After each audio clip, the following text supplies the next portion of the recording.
What's up, everybody? We're back for season 2 of Ask Chad Grassy Logic, episode 1. I'm here with my friends from Baked Chicken. We're going to have a good conversation today, and we're going to talk a lot about you guys. So thank you for joining me. Glad to be here. Thanks for having us. Yeah, of course. Were you guys out of, by the way? We're in Barreno, so Okay. about halfway to El Paso, between Las Cruces and El Paso. Okay, awesome. And if some of you don't know, we live in what's called the border area. So, El Paso, Texas is really close to us. So, there's a lot of people that sometimes live in El Paso and work here, or sometimes the backyards in Texas and their front of the houses in New Mexico. So it depends where you live. So anyway, thank you again for joining me. First off, I want to thank today's sponsor of the episode, Quality Packaging. Thank you for sponsoring today's episode. For your packaging needs, in compliance, great communication, many pricing packages, totally custom and on time. Contact Josh Villegas for business inquiries or estimates. Phone number is 575-571-6288, or you can hit up the email at qualitycustom, custom with the K, 210@gmail.com. Thank you again for sponsoring this episode, and shoot them out if you guys need some packaging. Anyway, we're going to jump right in. We're going to start asking questions about Baked Chicken and get to know you guys a little better. So who is Baked Chicken? Well, I am Tony Miller. I'm the general manager of the Baked Chicken Farm, and we are a vertically integrated cannabis facility up through manufacturing level 4. So we do everything in-house all the way up through extractions with solvent extractions, and everything before that as well. So solventless extractions, we'll make edibles, we'll make water soluble drinks, of course flour, pre-rolls, basically the whole gamut, the cartridges, disposables, C-cells. We're going to make all of that stuff in-house. Cool. So you guys are going to be really versatile and kind of provide a lot of things. That, yes, absolutely. We're trying to do everything in-house that we can. As the market develops and we start to see what people are after, the things that are in the real peripheral edges of the market to me is like lotions and potions and tinctures and things like that. Right now, we're not intending to. It's not on the plan to do it, but it may be in the future as this thing develops and we see where it goes. Oh, cool. Well, thank you for that. You had quite a bit into that, and I appreciate that. How long have you worked in the cannabis industry? Well, it hasn't always been legal, but I've been in the industry for about 25 years, probably. I started growing in Colorado when I moved up there just about 98. So I started growing up there about 2000 or so. Okay. Yeah. Just right before they went medical, right? That was way before they were medical. I actually left there 10 years later and moved back to New Mexico before Colorado was even legal. So everything was always kind of hush-hush back in the day. Oh, yeah. Well, we all remember that. So a chicken farm, how did that come about? Really start farming everything on that. The chicken farm, we called it the Baked Chicken Farm to pay homage to it because it was a chicken farm. It was an egg farm, not a meat farm. Okay. But it was previously owned by Land of Lakes, and there was 3 million chickens there, I was told, up until about the mid-90s. Okay. It's on a 200-acre property, and when Land of Lakes closed the chicken portion of it, they still farmed the land around it, but closed the actual indoor barns that had the actual birds in them. Okay. And the birds went away. Yeah. And from what I was told, that was in the mid-90s. So they've been gone for a long time. They've been gone 25 years already. From that facility. So then we just went in there and tried to figure out how we could use the property to convert it into a cannabis facility. And the flooring in there, I mean, if you guys want to come out and take a tour, I'd be happy to give you a tour. But the floor in there is a stair-stepped floor where they had slots for basically the scraper that would come underneath the birds and scrape the poop out.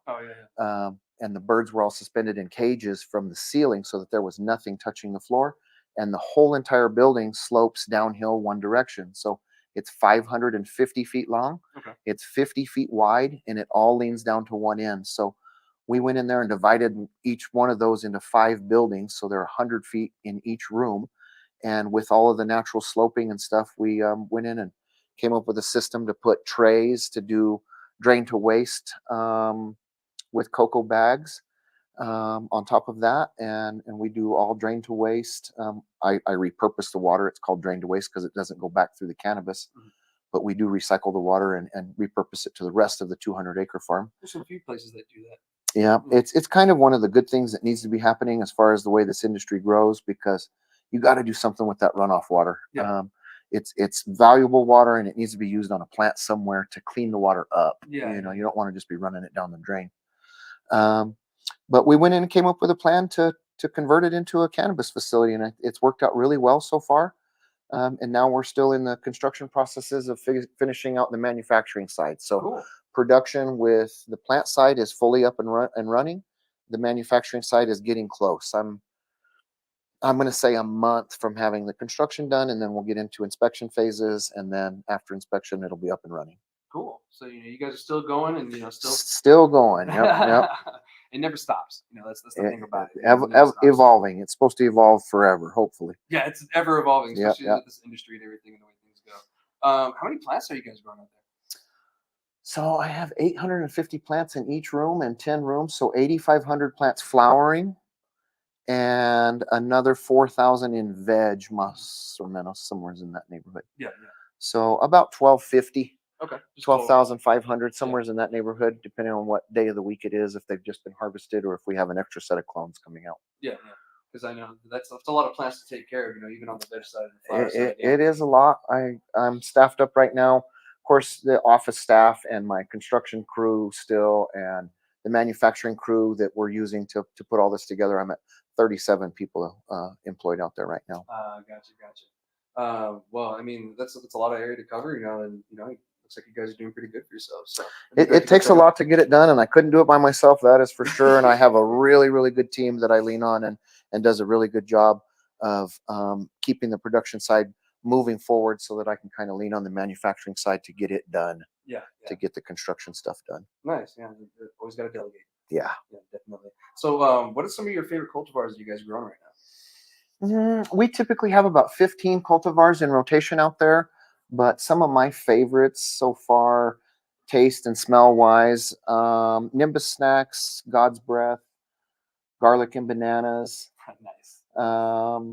There's some odd strains out there, Midnight Runts, Apple Fritter. Some of them are fairly common, but they're also slight derivatives of some other strains, just like everybody else's. Everything is so hybridized these days that there's really no pure anything. It's just a mix of something. Which, don't get me wrong, we did that on purpose. Fact. But at the same time, we got rid of this is all sativa, this is all indica, or something like that. It's all mixed. So it is what it is, but it's an ever evolving industry. There's still some land races that are out there, but you don't really run into them on the legal market as much as you used to. It's just like any industry. You're going to take the best of the best every year, and as the industry grows year after year, using the best of the best, you're going to evolve to be the best of the best. And what you started with is not going to be a comparison at all after X amount of years. Because we're stabilizing the genetics.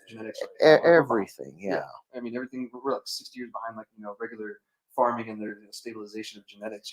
We're still getting there with cannabis. It doesn't matter if we were breeding pigs or dairy cows or anything. You're going to use the best of the best all the time, and it's going to evolve genetically to be what it is today. 100%. Bananas didn't start the way they are today, right? That's a fact. So where can people find your products? If you want to go online, you can look at bakedchickenfarm.com. We are on Facebook. We're on Instagram. If you look on there are some different spots to see which dispensaries we're in. We're on a bunch of dispensaries on the east side of the state, a few locally here, and a few up towards Albuquerque. We have been wholesaling product now, I think, for about coming up on 4 months. Okay.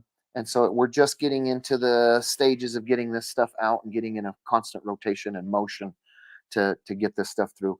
Testing, the delay in testing has definitely weighed on the whole areas of getting this stuff out in a timely manner. So we're just trying to get everything in line where we're always in a constant rotation. Harvest, cure, trim, test, sell, and it's taken a while to get all of that into rotation, but we're there now. Definitely. You guys are getting there. It's a process. A lot of people think it's flip the light switch on or flip it off, and you're good to go. But it's a whole process, and it takes a while to get it going. Especially zeroing it in on a large scale.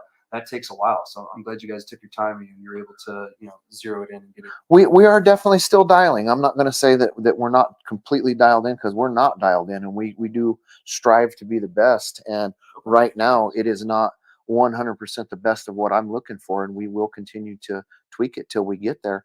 But we're still knocking out some really killer product. I mean, you can go on our website and see test results and things like that, and see where we're on with THC. And we are 100% indoor facility with all LED lights. So indoor grown marijuana is typically going to be a little bit lower on the THC side, but we are a super clean facility, so there's no pesticides being used. There's no sprays being used. I do a foliar with nutrients, but that's a food program for the plants.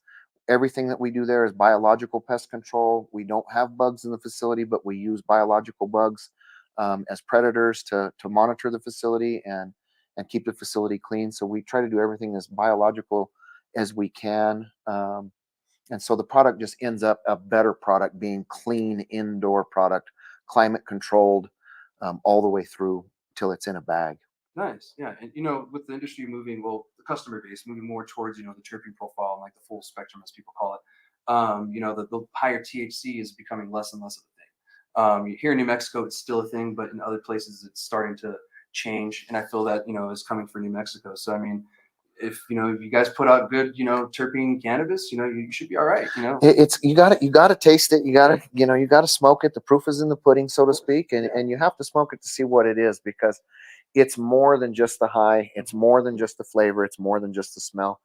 To me, it's a combination of all that are going to put it on the shelf and be a home run winner, and that's what we're striving for constantly. I mean, what I'm saying is the THC level doesn't really matter at the end of the day. At the end, 17%, and if I enjoy everything, I would like it better than 30%.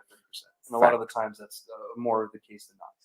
And you get to your newer smokers, so to speak, the ones that are just kind of coming into it because it's now legal. They don't necessarily want a 30% THC. No, sometimes I don't. They're not trying to get completely obliterated by the 30% THC. So we're really trying to be in there with full flavor, full spectrum for everybody. And of course, you're not going to please everybody, but we try to be in the middle of the road here as far as we can be with the. And that's fair. With everything. Spoken like a true grower. So it's great to hear, and it's really refreshing to hear that people are focusing more than just THC. It's like the whole around experience for the customer. I want to run every strain that we have at least twice to run through and make sure that we didn't mess something up the first time before we pick the strains that we're sticking with. And we're just now kind of getting into some of those that have come around twice now, and so we're starting to see which strains we really want to stick with and really push going forward from here. Awesome. Well, thank you for talking to me about the grow. I love talking about grows. I've been growing for about 11 years, so something I always love. Seems like that's all I talk about. I can talk about it all day. So I'm like, oh wait, we got to talk about grow for a minute. So, do you guys have any retail spots? So the retail spot is built but not open yet. It is at 2702 West Amador. And it's paired with a coffee and waffle shop called the Roasted Rooster. Okay. So that's here in Cruces? It is here in Cruces. Okay. It's over by the truck stops down where Amador and Motel Boulevard intersect there. Okay. The Roasted Rooster is open. We are open 7 days a week there, from 6 in the morning till 10 at night, Monday through Friday, and from 8 to 8 on Saturdays and Sundays. The dispensary is paired next to it, but they're not associated with each other. So the coffee shop is just a standard coffee and waffle shop, as far as standard waffles go, because we do have delicious sandwiches and things like that, as well as breakfast waffles.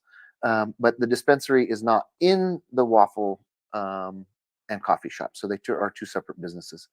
But the dispensary, I'm hoping if we can get enough of our manufactured products on hand that we're going to manufacture in-house with approved packaging, we can hopefully get them on the shelf maybe mid-March or April 1 and try to get the dispensary open. Cool. And again, I really appreciate you guys taking your time to get a product out there. It's kind of like the Apple. A lot of people make a comparison. Android has this, Android has that. But if you look at Apple, they do adapt it later on down the road. But when you get it, it works. Yeah. It always works how it's intended. And so it kind of feels the same thing that, like, it may take a little bit for you guys to get there, but once you get it, it works. And so that's good to hear, that you guys, really took your time on that. And so, I'm sure the customer base really appreciates it too. I can't wait to try some waffles. Yeah, I invite you to come down anytime, which seems like we're open all the time. Right. And what do you guys just do, waffles, or what kind of other foods can they expect from So there's tea, coffee, waffles, and the waffles are from like breakfast waffles all the way through Parmesan chicken sandwiches, baked chicken and waffles is one of our number one with a peanut sauce on it. Baked chicken and waffles. I love that. We just tried to do a little bit of different things up there. The all-in-one waffle is one of my favorites. So I do the sausage one, which is sausage, egg, and cheese in the waffle, in the iron, all baked together. So I love it because I go through the drive-through and it's not a messy sandwich to try to eat while I'm driving. Yeah. As far as dinner sandwiches and stuff go, we have some sliders with pulled pork, brisket, that are just, it seems a little bizarre to have a sandwich on a waffle, but it really comes together and it really pairs up well. And then we have at night as well some dessert waffles with a bubble waffle with scooped ice cream and root beer floats and those kinds of things. Are those different breeds of chickens? Everything, you got that. Oh, So that's good. So yeah, every yeah. name is a different breed of a chicken. Yes, I'm a sir. chicken guy. So Okay. It makes sense. Yeah. The people that are chickens know right away when they get there. Yeah, I was like, oh, that's hilarious. So all they got to read is about two of them. I had a question. I'm kind of curious about it. Is it look like something in a jar, like fruit in a jar with something in it? Agua frescas. So Daniel's Oh. making fresh agua frescas every day from fresh fruit. Oh wait, it's not actually these. Like all the way up to almost like where the waffles were. Yeah, a little further. Right here, right there. Those jars. Those are salads. Oh, those are salads. And the other's a yogurt. Oh, those are yogurt. Okay. So it's a salad in a jar. Okay. And then when you flip it over and dump it out, that's when the dressing and everything gets on it. That's really cool. Because it's all underneath. So it's for the people that are the working person. Yeah. Yeah. That's good to hear. And so tell me more about this agua fresca too. So Daniel Gonzalez is the general manager of the retail shop and the Roasted Rooster as well. Mm-hmm.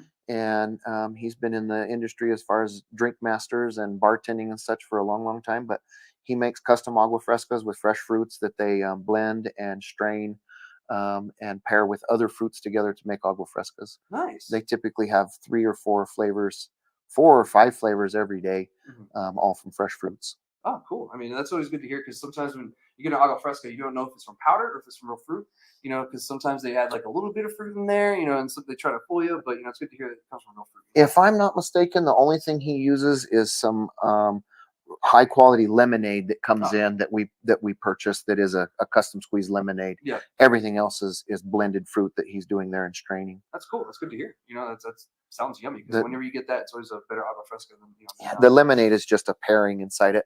I know he does what's the palm juice, pomegranate. Ooh, there's a pomegranate. Of course, we're not squeezing pomegranates. We're pouring some. We get pomegranate juice, but we buy high quality palm juice. Yeah. But as far as anything that's available as a fresh fruit, from the garden or from the seasonally, they're using it. So no powder. That's good. No powders. Not the strawberries. The strawberry and blueberry syrups that he uses are all cooked down fruits that he makes in house.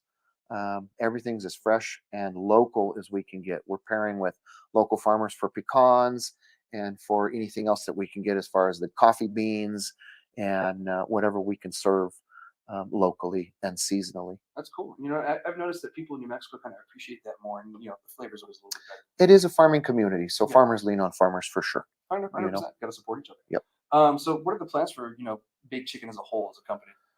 Hopefully our next move is going to be down into the Sunland Park, Santa Teresa area, and possibly up to the Highway 70 Sonoma Ranch area in that facility, up in that general neck of the woods. But again, still pairing it, the Roasted Rooster with the dispensary.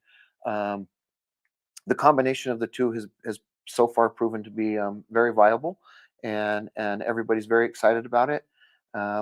The waffles, it seemed like I thought we would be real busy in the mornings and not so busy at night, and I thought we would sell more breakfast waffles than anything, and I'm wrong. It's more the savory sandwich waffles, and it's more busier from lunchtime to dinner than it is for breakfast. And breakfast is still busy, don't get me wrong, but it is more of a lunch and dinner place. It's great. And it's always funny to hear because we always have these pre notions that the customers are gonna love this, and it ends up being something totally different. Totally different. Love that? Totally different. Yeah. So it's always funny. It's always funny how that goes. It's always the case too. So awesome. So where can people find you guys online? Like at social media and websites and stuff. We're on Facebook, Instagram, bakedchickenfarm.com, Snapchat. basically all the social media platforms. If you get into one of them, I think they all have a link to lead you to the other ones. If you're looking for flour, you're going to be at bakedchickenfarm.com. There is a section in there for wholesalers to look and see what we have strain wise. And there is a section for general public to look at for information. And then we have the roasted rooster nm.com, which will get you to the menu for the roasted rooster for seeing what you want to go with.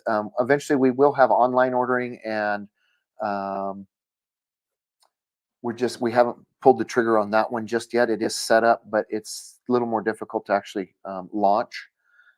So right now it's just not available to order online, but it will be very soon. Nice. That's good to hear. New Mexico really expanded that, a lot of online ordering, delivery, and all that good stuff. Again, doing it right or not doing it at all. And if we can't do it right, and we're still tweaking our menu too much to keep up with the online stuff, because as soon as we change something in house and it doesn't get changed on the online order, somebody puts in an order, it's not even available. It starts a whole process of, now what do we do?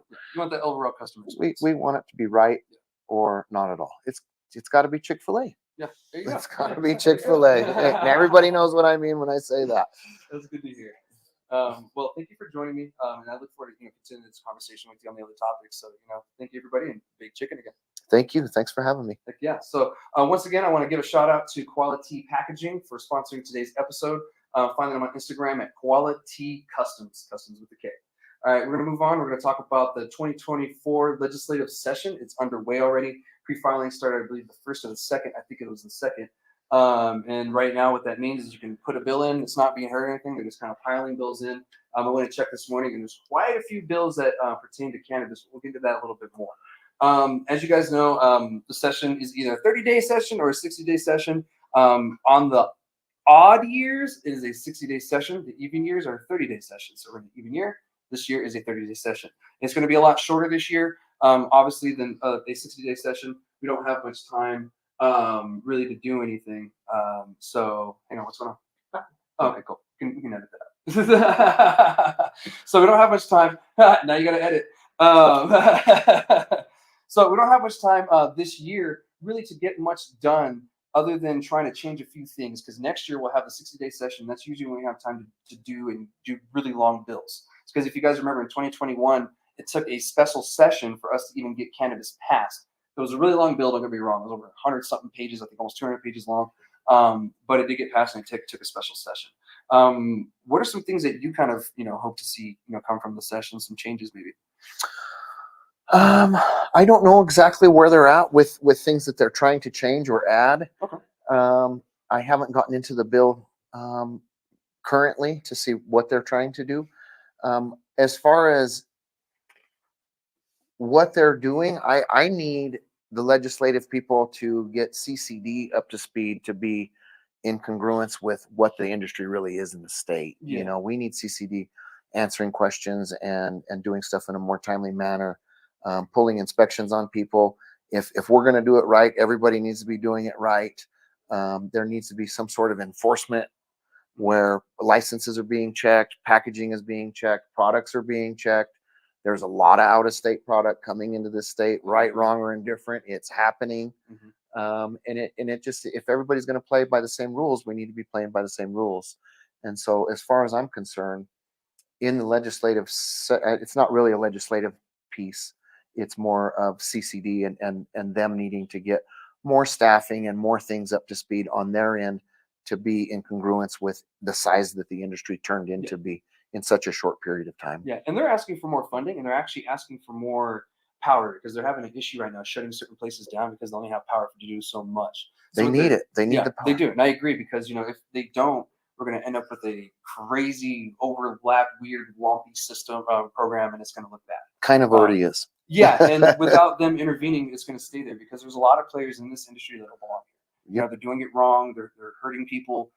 They're screwing people over, and they just don't belong here, and they should be taken out. And unfortunately, they just don't have that power. And I think this session they do need to do that, because a lot of things are, oversaturation. That would be one of the ways to fix it. Also with, so the DEA coming with their response, that's going to help too. We'll talk about that more here in a little bit, though. I just wanted to mention that, because that is going to be something that's going to be a key factor on shutting more places down that don't belong here, and I'll explain more here in a little bit. So we'll move on and talk about more of the legislation session of what I hope to hear, because that was actually a really good point. And CCD does need a lot more power, because without that, we're going to end up in a really bad place here very quickly. Power and people. Yeah. They just don't have enough people to cover the state. Yeah. I saw the RLD truck yesterday coming back into town, and I was like, dang, that guy's probably driving all over, poor dude. we need. I welcome the inspections. You know what I mean? I welcome. I wish they had more staff to inspect everybody twice a year, 3 times a year, and make the industry in the state the best it can be. Yeah. And if you're not doing it the best, go somewhere else. Yeah. And I preach that all the time on my show. Please do it right. Try to follow all compliances. And the CCD is doing it for a reason. There's a lot of health and safety that goes into it as well. If you're not doing it right, you might be hurting somebody. Absolutely. So yeah, I'm glad that that's something that I hear from the industry too as well. So there is actually quite a few bills that are introduced, and I was actually going to explain what some of them are in it, so you get a first look of what's really in there and kind of Sure. get a take. So this year, one of the things that I really hope to see myself, and this is just a personal thing, is them talking about taxes. In 2025, the taxes are due to go up from 10 to 12%. And if that happens, we could see an increase of traditional market activity in the state due to that, because we'll be at an overall tax of about 22% now, instead of the overall 20% in certain areas, of course, of the state, depending where you live. And that is almost like a threshold of 20%. And that's already too high. And a lot of the residents in the state have a hard time affording just that. And so if we allow it to continue to 2023 or 2030, that goes all the way to a total of 26%. And it will be at 18% before local and state taxes get into to effect.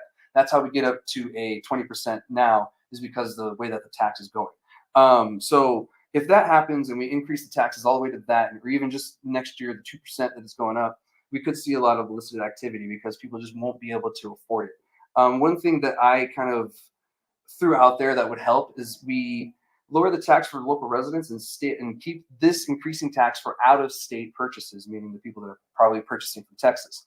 Definitely see some of those. Yeah. We see about 1 or 2 of those, a year maybe. Yeah. So if we tax the out-of-state people at a rate like this, or a little higher than what we tax the in-state people, we'll see less illicit activity in the state, because the residents have a cheaper outlet. And then the tourists come in; they usually pay a premium on anything, anyways. They should be okay with that as well. So I'm not too sure. How do you feel about something like that yourself, as like a business owner?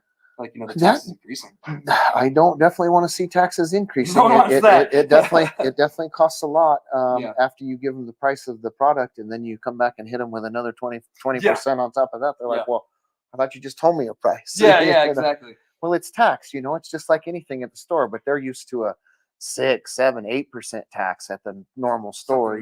Something reasonable. The other thing is too, I believe this state still has free tax for medical patients, correct? Yes, I think it's tax free. So that is one avenue to try to beat some of those issues, is to have a medical card, and making those more readily available is also something that the state could do.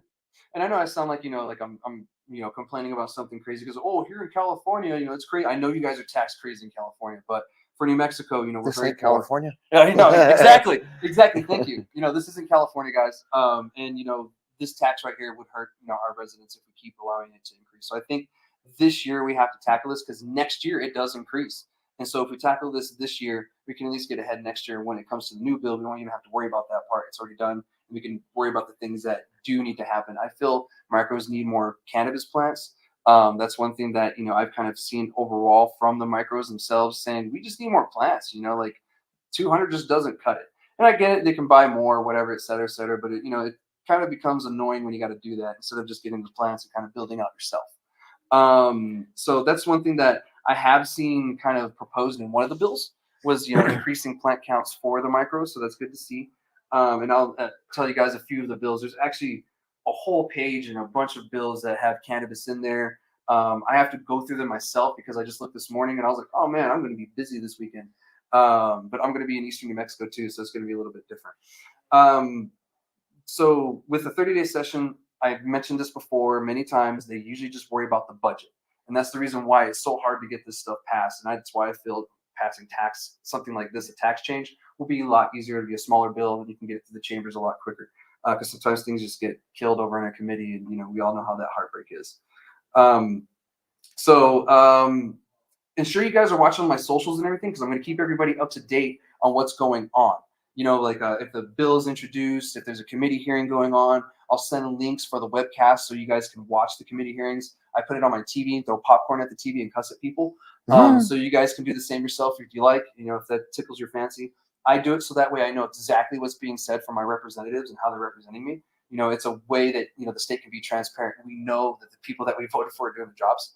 And if you're in the cannabis industry, everyone is an advocate. If you're a cannabis user, cannabis person working in the industry, we're all advocates for this industry because we want it to work and we want it to be an industry for us, the people and the people that work in it, especially the customers, because they dictate what we do.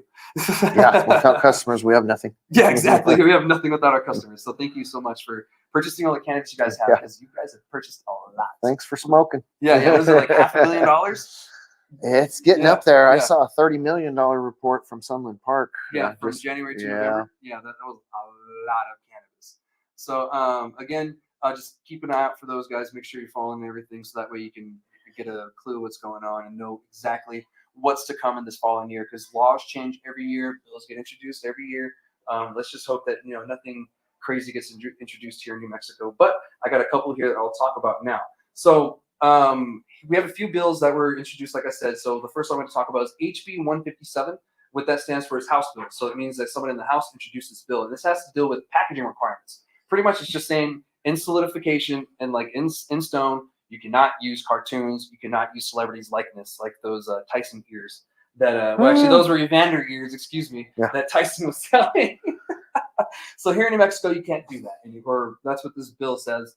And again, guys, for those who aren't really sure how the process works, just because a bill is introduced and it's in our legislature doesn't mean that it's going to pass and become a law. It has to go through the House, it has to go through the Senate, then it has to go to the governor's desk. But within the House and the Senate, they have to go to individual committees, and sometimes they have 4 to 5 committees. Hopefully they don't get that many, but that is the process that it goes through, and that's in both chambers. So they have to pass all of that, go to the floors, pass both of them, and it could start in the Senate or it could start in the House. Doesn't really matter. Flip-flops, just has to go through both. Then it goes to the governor, and it's up to her to sign it or not.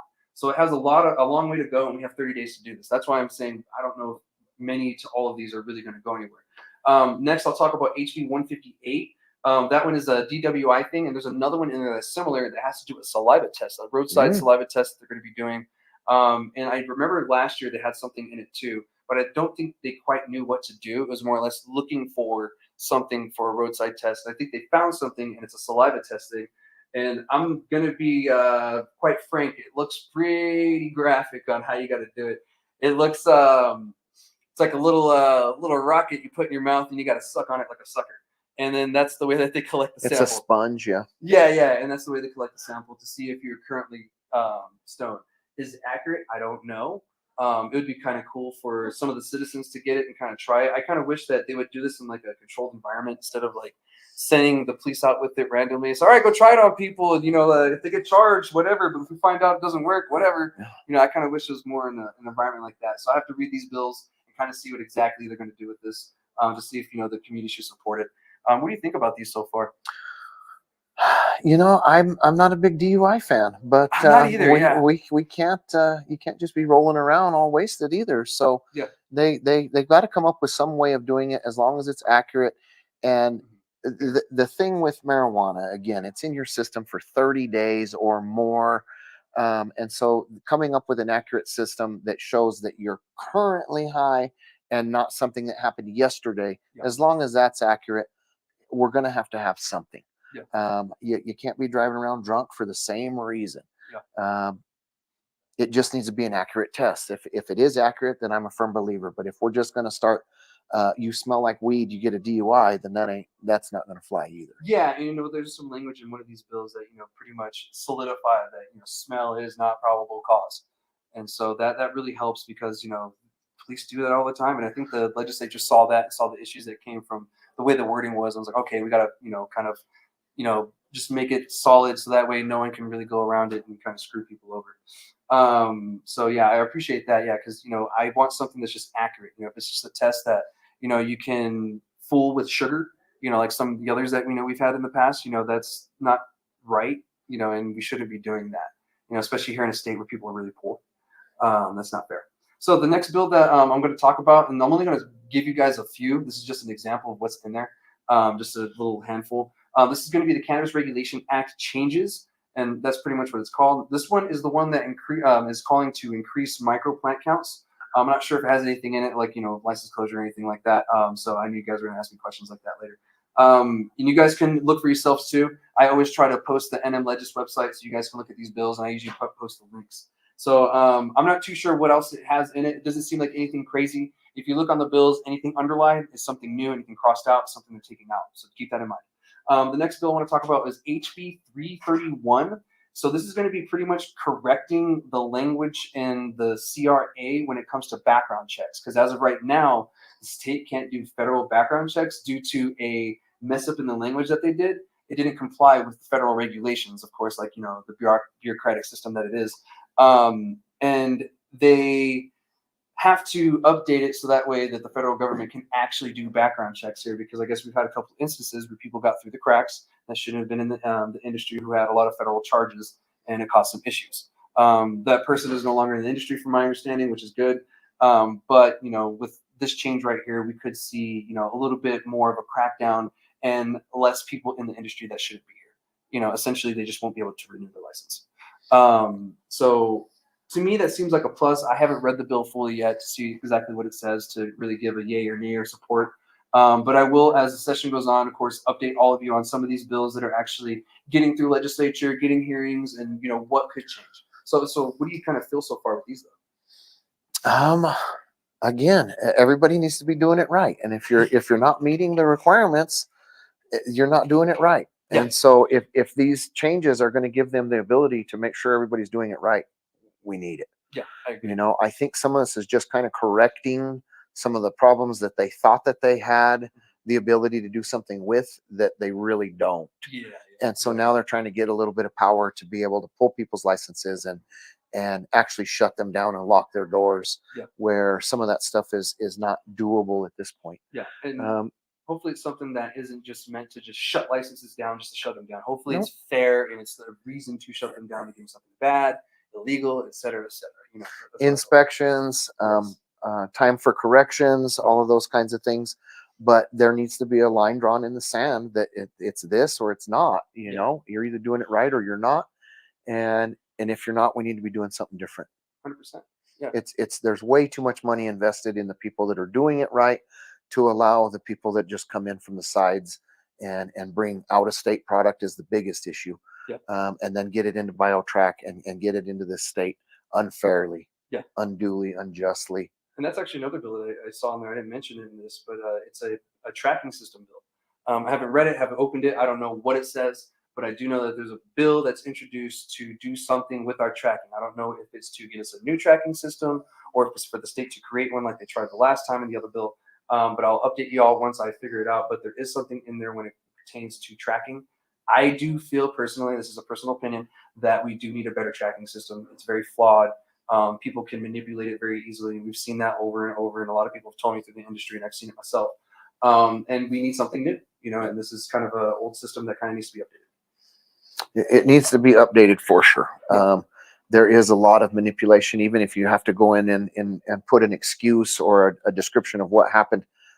CCD doesn't have enough people to be monitoring what they're really doing. And so there's just a lot falling through the cracks. That if the people that were reviewing that information knew what they were looking at, there would be a lot of red flags that would come up, and they would be looking at other people for other reasons. Yeah, 100%. So I like that, and I agree, because I kind of hope that these bills altogether end up just closing a lot of loopholes and helping us in the long run. We probably won't get something big until next year, but one or two things helps, for now, until we can get a longer session, which I just wish all our sessions were a little longer, but there's nothing we can really do about that right now. I did see something too. I think they're talking about an amendment with alcohol. Oh, to allow cross business, not in the same facility, but to allow you to have the license. Yeah, because I thought that was dumb. So hopefully they change that too, because you should be allowed to have a liquor license and a cannabis license. Two separate businesses. Two separate entities, but you should be able to do that as an entrepreneur in a capitalist, society. So this state is very anti-business sometimes, it seems like. Yeah, and sometimes it feels like that in the cannabis industry. So hopefully they can change that, and something can change positive. So thank you anyway for that conversation and your point of views and opinions on that, because the industry opinions really do matter, especially when it comes to something like this. If they had somebody like myself reading the bio track descriptions and things, it takes one to know one. The problem is they just don't have the people that know what's going on, that are reading the descriptions of why things are being removed from BioTrack, which allows them to most of the time put it out onto the black market. Yeah, because they didn't pass testing. Yeah, whatever the reason may be. And if they had the right people sniffing around in those notes in the BioTrack, I think they would be finding a little bit more that is being reported and nobody's catching. Oh, so it's in front. It's right under their nose. They're just not reading it. It's under their nose. Yeah. So check your notes. Check your notes. All right, so we're gonna move on. We're gonna talk about the DEA. And I know, no one wants to talk about the DEA or the feds. F the feds, I get it. But this is actually something good, kind of. So the DEA, they responded officially, and they announced that they are actually now reviewing the Human and Health and Services recommendations of moving cannabis from Schedule 1 to Schedule 3. What this means is that DEA is currently, as we're having this podcast and recording it, that they are reviewing all of the facts that the HHS has sent them and more. So that is actually good news, because that means we could hear a final decision within late spring or early summer at the earliest. Latest would be closer to election time, because this is an election year. And I think that's the reason why we're on a sped up timeline with them and the way they're going about it, the route that they are. As you guys know, it's a presidential election. When things like that happen, a lot of weird things start to happen politically. Of course, all the ads start to come up, and it's really annoying. I just hope my mailbox isn't full of those freaking flyers. They will be. They will be. What a waste of money. I can always hope. I know. I got so much paper. So much paper. So a couple of weeks ago, as I said, the DEA did announce that they are officially reviewing it. What this means is they could reschedule, deschedule, or do nothing at all. What I do feel they're going to do is they're going to go with Human Health and Services recommendations of Schedule 3. It's very rare to see a federal entity go against another federal entity's recommendation on that point, unless they have significantly more evidence, aka us as the industry and people contacting them and letting them know that no, this is what we need for a reason. I hope that you all, use it as a hint to contact your representatives and to contact the DEA directly to at least give them your opinion. As a taxpayer, you at least should give them what you think and believe. I understand that the DEA is the final say in this decision right here, but we still can tell them how we feel, and that might help. Not to mention that they just went through and Schedule 1'd all the deltas, all the CBD products. They did, yeah. Just did that too. Yeah. So it's kind of peculiar that you take the Delta products and put them Schedule 1 while you're reviewing the rescheduling of marijuana. But yeah, because it probably means they're going to move to Schedule 3. I'm not the director of the DEA either. Yeah, me neither. I don't pay that guy. Well, I guess my tax. I don't pay him directly like that. So yeah, it's good that we're getting the DEA to tell us this and to let us know. It's just the industry is very afraid of Schedule 3. There's a lot of people who are happy, about Schedule 3, but there are some things that come with it that are pros, and there's some things that come with it that are cons. The pros would be, of course, we don't pay 280E anymore. Yay. The con would be that we now have to deal with more alphabet boys or more federal entities. That would be the downside. We're going to have to get ready for that day. So getting prepared now would probably be a good idea to figure out who we're going to have to deal with, what we're going to have to deal with. And a good idea would to probably look at the hemp industry, since it is federally legal. And those guys do have to deal with certain other federal entities we don't. So it might be a good idea for everyone to kind of look at that, kind of figure it out, and maybe even contact some of these federal agencies and just ask them directly. If, let's say, they reschedule to 3, what will I have to do to get up to par? So that way, once those regulations go into effect, you're hitting the ground running, and you don't have to worry about everything. This is going to be another bubble, most likely within the industry. Yeah. Hack it out. Sorry. Oh, you're all right, man. Okay, you're good. More editing! Yeah, you get to edit. Can you pause or just gonna record? You all right? All right, I'm going to pause the recording. Okay. Do not want to go to Schedule 3 because they would rather pay that 280E tax versus being something over here wonky that, we don't even know what's going to happen yet. Texas. Yeah, exactly. So Texas might just be a Schedule 3 state, and they might put that in their law where you have to be. New Mexico, I could see us doing something where it's split down the middle. You can be 280E or you can be Schedule 3. Either way, they're getting your money. And I'm kind of afraid of that because that just, why? More hands in it. Why? Less regulation, more hands in it. It's regulated but uncontrolled. Yeah, exactly. It's not policed, if Yeah. you will. Because, a lot of people think that right away the states are going, oh, yeah, every state's just going to do Schedule 3. And I'm like, I don't know. I mean, certain states are going to fight that and not want to do it because of whatever reason. Because of who they are. Yeah. And so that's one of the fears that I can see coming from that, and I can see kind of happening and people bringing it up because there's legal scholars out there who believe that this is really going to make you have to. Some of them believe that, okay, you might have to do a pharmacist, but this is also like a little loophole being Schedule 3. It's going to be like cough syrup. It's going to be like, oh, every use for cannabis now is going to be medicinal on Schedule 3. And if you don't use it medicinally, there's still a federal penalty that comes behind it. So Schedule 3 doesn't mean that the user is free from a penalty. It just means that the industry is free from a federal penalty. It doesn't mean that you're safe consuming it. You still have to consume it medicinally, according to the legal scholars that, You can still get locked up for drinking too much cough syrup. Yeah, that's true. Schedule 3. So, and that's where that comes in. And guys, take a look at schedules sometimes, give it a look. It's hilarious what's on Schedule 3. Because if you look at Schedule 1, you have cannabis on there with heroin, and then you have fentanyl on, I think, on Schedule 2. I think Schedule 2 or Schedule 3 with it. And it's ridiculous because we know how deadly fentanyl is because it's literally killing people right now as I speak. So that's one thing that I will say about the scheduling that has always been weird to me because they have certain things on there that just don't belong, in my opinion. And we've seen through science and through time, and even now the Human and Health and Services are saying it doesn't belong there. It belongs on Schedule 3 at the least.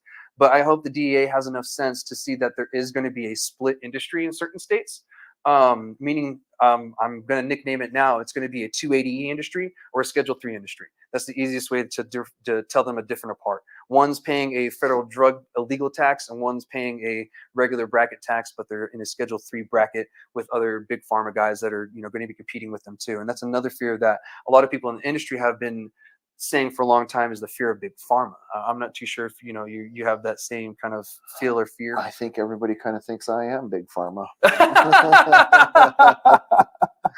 We're the biggest indoor facility in the state, as far as I know. Yeah, there are bigger outdoor facilities and hoop houses and greenhouses and such, but I think we're the largest indoor facility. I've got 1,000 lights burning. And I think everybody kind of looks at us as that, even though we are all local people, we are all local grown. We're just a big company. Yeah. But we're not big pharma. We're not Marlboro. Yeah. We're just not. But we are big. And I think that bothers people too, for whatever their reasons may be. Yeah, 100%. And I will give some pros of everything that's going on. Like I said, we'll stop paying 280E. We'll pay regular taxes. It does open it up for bank accounts for banks to work with us in the industry. It also gives employees a little bit more protection. It allows the employer to now make tax deductions, which is a huge plus because a lot of the places are eating the taxes. And that actually might be a huge benefit for some people to move to Schedule 3, because they'll save the money there. There's going to be the stubborn ones that stay on the 280E. We all know that's going to happen. But as I'm talking now, I'm realizing that we're more than likely going to have two different industries if that does happen, unfortunately. But if they allow them to pick. Yeah, if they allow them to pick, we'll see what happens. Certain states might just say, no, it's just everything's going to go Schedule 3. I don't know what to tell you guys. Figure it out. But you have those rogue states, and I know that one will stay behind. You know what I mean? And we'll see what happens there. This big experiment that this is already. So we'll see what really happens when it comes from this with the DEA. If they could take 10 years on this decision if they want, to be honest, they don't have to give it to us, at the time period that I'm giving. I'm just giving an estimate and a guess of when it's going to come out. And from what people have told me, from around the industry too, kind of what they feel too is, late spring, early summer. And I kind of feel that'd be a good timeline, especially being in an election year. So, yeah, would you have anything else on that? No, it definitely, because it's an election year, a presidential election year, we will see some crazy things happen. Some of that stuff will happen overnight. If they're looking for a vote in a certain sector, Yeah. you know, they can sneak a lot in, and they can sneak a lot out during the same session for the same reason. Yeah, and I did want to add too, that some of the legal scholars say that, it's impossible for us to decriminalize because we, international law, we have to go by international law. We could get in trouble, but Canada did it, and I don't see anybody really giving them a big complaint or anything. So I think that's just people being paranoid and really breaking it down and just kind of going to every little possibility that could happen, in my opinion. The biggest things that happens for anybody in Las Cruces, and it's not just myself, we're south of the Border Patrol. Yeah. So anything that we produce here, I have very limited access to the rest of the state to get my product out, where everybody else in the rest of the state can come down here and bring their products in here, no problem. So we're not really playing on level playing grounds here, on even playing grounds. Even in the state, yeah. Within the state. Yeah. So the rescheduling might do, us some good. Us being anybody south of the Border Patrol. Yeah. Because then the Border Patrol will have legal action to back off on what they consider a federal offense. Yeah. And then we'll be able to cross state lines. So if I start producing one amazing product like our water soluble drinks are going to be, then we could take that across state lines. So to me, that's a positive thing. Again, there's a lot of negatives that could come with it. Yeah. I mean, with every positive comes some kind of negative. And in this sense, we were, especially with the federal government. Yeah. We all know that one. And I'm sure everybody in the industry could agree with this on that one. So either way, it's a great idea to contact your representatives, guys, to tell them what you feel should happen and to contact the DEA respectfully, of course. Don't start emailing people angrily, all caps, and start cussing. Please talk to people respectfully like you would want to be talked to, because we can disagree, but we don't have to yell at each other. There's really no point of that. So that's everything I had for the DEA thing for now. Once we get any more updates, I'll keep you guys updated. I'll put it on my socials. This was on my socials first because we were on the break from season 1 to season 2. But I wanted to update you guys on those 2 important things that's really happening right now.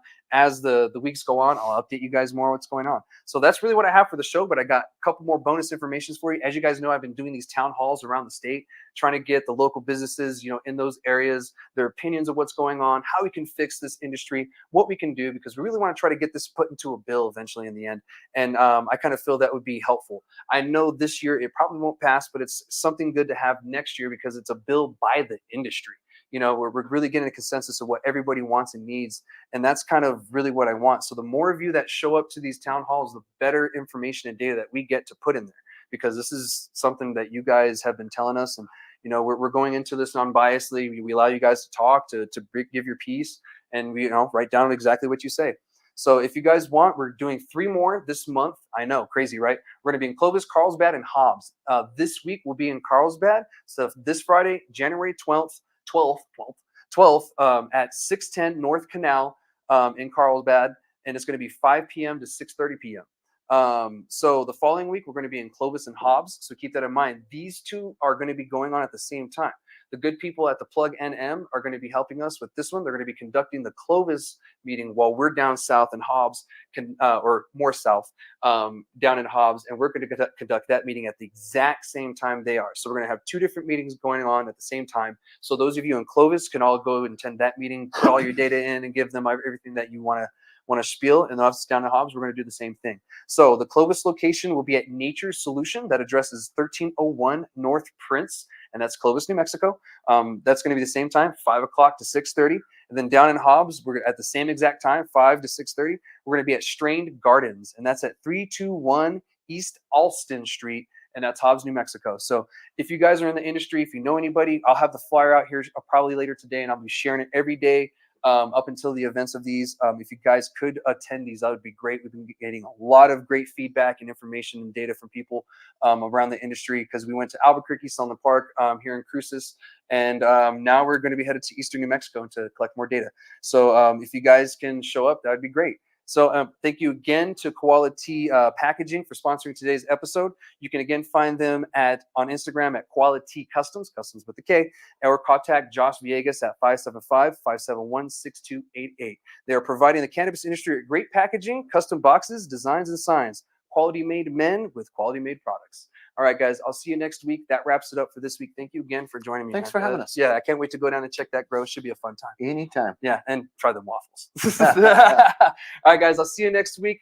We'll have another good episode. I'll keep you guys updated. All right, shoots. Thank you.